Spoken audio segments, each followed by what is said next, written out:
First, the deadly flu and the new and alarming numbers coming in from the CDC tonight. Among the worst flu season in a decade, and it hasn't peaked yet. 39 states now reporting high flu activity. 7 more children lost last week alone. 37 children dying so far this season.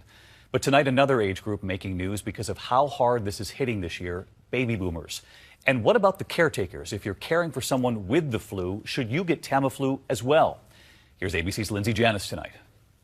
Tonight, 37-year-old mother Carly Ilg Slavin from Indiana, one of the flu epidemic's latest victims. Her father says she'd been taking care of her husband and children who had the virus when she started feeling sick. My wife called and said, "Get over here right away." They put her in ICU. She's in critical condition. He says she died just 3 days after testing positive for the flu. We all were there standing around her, and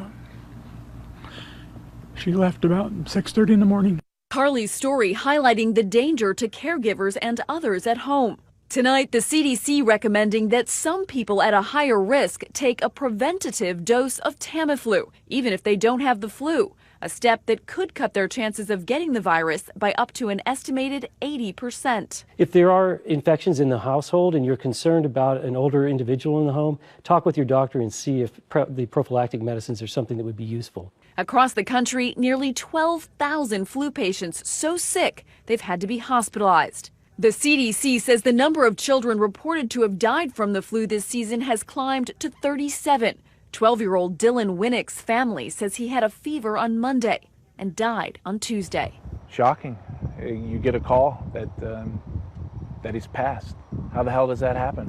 David, something unique this year. The CDC says hospitalization rates for people between the ages of 50 and 64 are higher than for the very young. It's usually the other way around. The hardest hit group of people still those 65 and older. David?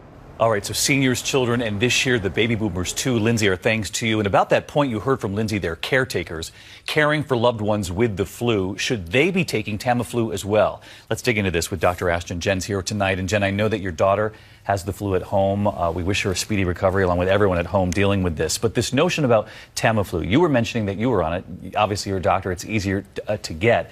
But it's really important for people to consider this at home. Exactly. And I also treat pregnant women. But in general, the vulnerable high-risk groups that should consider Tamiflu as a prophylactic measure to reduce their risk of getting sick if they've had direct contact. High-risk groups include people over the age of 65, anyone with chronic medical condition like asthma, pregnant women, or anyone with a weakened immune system. Those are the vulnerable groups. And in the meantime, Jen, we'd heard for years that you have to be on Tamiflu within 48 hours of symptoms, but you've learned something else now. That's really the old thinking. There was that firm line in the sand about the 48-hour mark. Now there's new data that suggests that even after the first 48 hours of symptoms, antiviral medications like Tamiflu can be helpful. So that should not be a reason to withhold treatment. All right, Dr. Ashton with us as well.